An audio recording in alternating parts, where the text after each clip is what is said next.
6 p.m. Assalamu alaikum. This is Radio Pakistan, the news read by Miriam Khan. First, the headlines. Advisor to Prime Minister on Finance has expressed government's support to the development of housing sector to create jobs for youth. FBR chairman says the government is to take all out steps to check the smuggling, under-invoicing and abuse of Afghan transit trade. Pakistan has reaffirmed its support to peace and development in Afghanistan. Pakistan has welcomed the second report of Office of High Commissioner for Human Rights on Jammu and Kashmir, which calls for respecting right to self-determination of Kashmiris under international law. In occupied Kashmir, complete shutdown is being observed on both sides of line of control today to commemorate the third martyrdom anniversary of Kashmiri youth leader Burhan Zafar Bani. On second day of Shandur Polo Festival at Chitral, Gilgit-Baltistan C defeated Chitral C by 3 goals to 6 today. The first semi-final of the ICC World Cup will be played between India and New Zealand at Manchester tomorrow. And now the news in detail. Advisor to Prime Minister on Finance, Dr. Abdul Hafiz Sheikh, has expressed the government's support to the development of housing sector as it has the potential of providing employment opportunities to the youth. He was chairing a meeting in Islamabad today to analyze the different financial models for Naya Pakistan Economic Zone alongside Islamabad Expressway.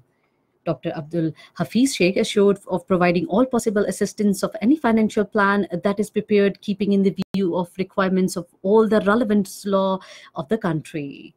He emphasized the need of providing incentives for the real estate sector as it can be attract investment from Pakistani diaspora. Earlier, Chairman Naya Pakistan Housing Association retired Lieutenant General Amin Ali Haider briefed the meeting on the overall details of the project. The meeting was informed that the project would be completed in 3 to 4 phases, starting from Faizabad and ending near Rawat.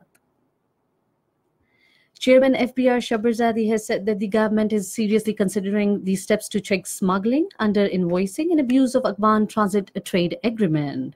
Addressing a ceremony in Faisalabad today, he said these steps are important to help the local industries stand on its own feet. He said we have to go towards the industrialization to generate job opportunities for the people. The chairman FPR clarified that no new tax has been imposed in the new federal budget. He said sales tax registration has been automated. Shabarzadi said that the tax returns for the year 2018 to 2019 can be filed by 2nd of next month. He said the government's asset declaration scheme received an encouraging response from across the country. Minister for Communication Murad Sahiza has categorically stated that the process of accountability will go ahead and the plundered amount will be recovered from the corrupt elements. Addressing a news conference alongside with the Special Assistant on Accountability Shahzad Akbar in Islamabad today, he said the recovered amount will be spent on the welfare of the people and to bring the improvement in the health and education sectors. Speaking on the occasion, Special Assistant on Accountability Shahzad Akbar said the institutions of the country are working independently and accountability process is continuing. Foreign Secretary Sohail Mahmood has reaffirmed Pakistan's support for peace and development in Afghanistan. He expressed this commitment at a meeting with the UN Secretary General's Special Representative on Afghanistan, Tadamichi Yamamoto, in Islamabad today. Hamad Azhar took oath as Federal Minister in Islamabad today. President Dr. Arif Alvi administered the oath to him at a ceremony at Iwan-e Sadr. Pakistan has welcomed the second report of the Office of the High Commissioner for Human Rights on Jammu and Kashmir, which calls for fully respecting the rights to the self-determination of the people of Jammu and Kashmir as protected under the international law. The Foreign Office spokesperson in a statement said we again welcome the OHCHR's recommendation for the establishment of a commission of inquiry to investigate the gross and systematic human rights violation in occupied Jammu and Kashmir. The report once again recognizes the human rights violations in Indian occupied Jammu and Kashmir. It documents that the excessive use of force by the Indian occupation forces, the continued use of pellet guns to kill the maim defenseless civilians, and extrajudicial killings in the grab of so-called cordon and search operations. It also recovers use of various forms of arbitrary arrests and detentions to target the protesters and political dissidents, the impunity from the accountability enjoyed by the Indian occupation forces under the Draconian Armed Forces Special Power Acts and Public Safety Act. The report also notes that the restrictions on expression and movement of independent journalists to prevent the voices of Kashmiris reaching the international community. The Foreign Office spokesperson reiterated that there is simply no parallel between the horrendous human rights situation in Indian-occupied Kashmir and the prevailing environment in Azad Kashmir and Gilgit-Baltistan. Unlike IOK, which is the most materialized zone in the world, and the IJK and Gilgit-Baltistan remain open to the foreign visitors. The only solution to Jammu and Kashmir dispute is to grant the people of occupied Kashmir the legitimate right to self-determination as recognized by the numerous United Nations Security Council resolutions, which is essential for the security and stability of the South Asia and beyond.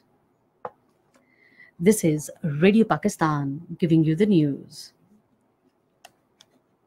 Kashmiris on both sides of the line of control and the world is commemorating the third martyrdom anniversary of the popular Kashmiri youth leader Burhan Muzaffar Wani with a renewed pledge to continue Kashmiri martyrs' mission against all odds.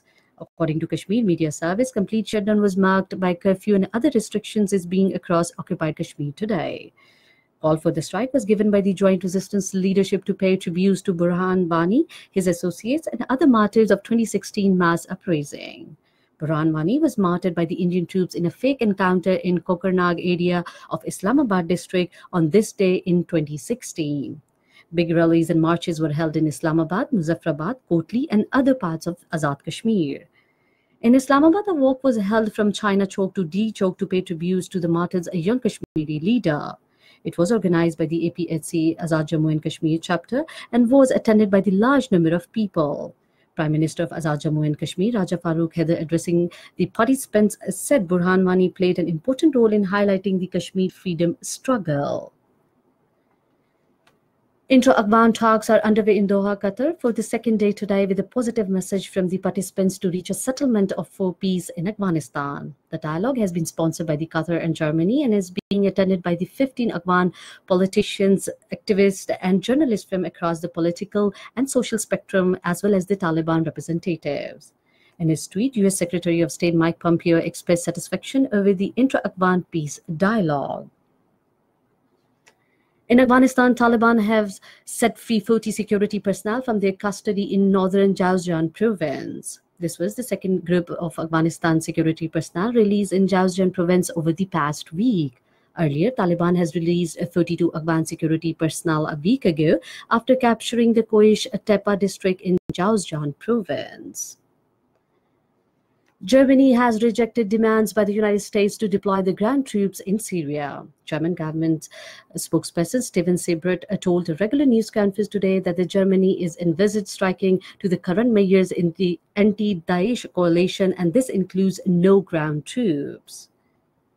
Jordanian Prime Minister Umar Razak has said that this country will not accept any deal that neglects the legitimate rights of the Palestinians to establish a state. During a meeting with his Palestinian counterpart Mohammed Ishtiaq in Amman, he underlined Jordan's support for the Palestinians in the face of Israeli aggression. He said Jordan will not accept any deal or solution that does not end the occupation and lead to the creation of the independent Palestinian state along 1967 borders with the East Jerusalem as its capital. In India, at least 29 people were killed and 20 others injured when a bus fell into the ravine between the two flyovers in Delhi-Agra Express in Uttar Pradesh. The ill-fated bus was carrying around 50 people and traveling from Lucknow to the Indian capital, Delhi. A three-day Shandur Polo Festival is underway in Chitral. In today's first match, Gilgit-Baltistan C defeated Chitral C by 3-6.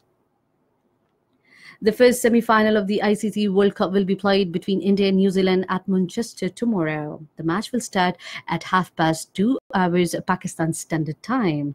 In the second semi-final, Australia will face England at Birmingham on Thursday. The final of the tournament will be played on Sunday. And finally, the weather report.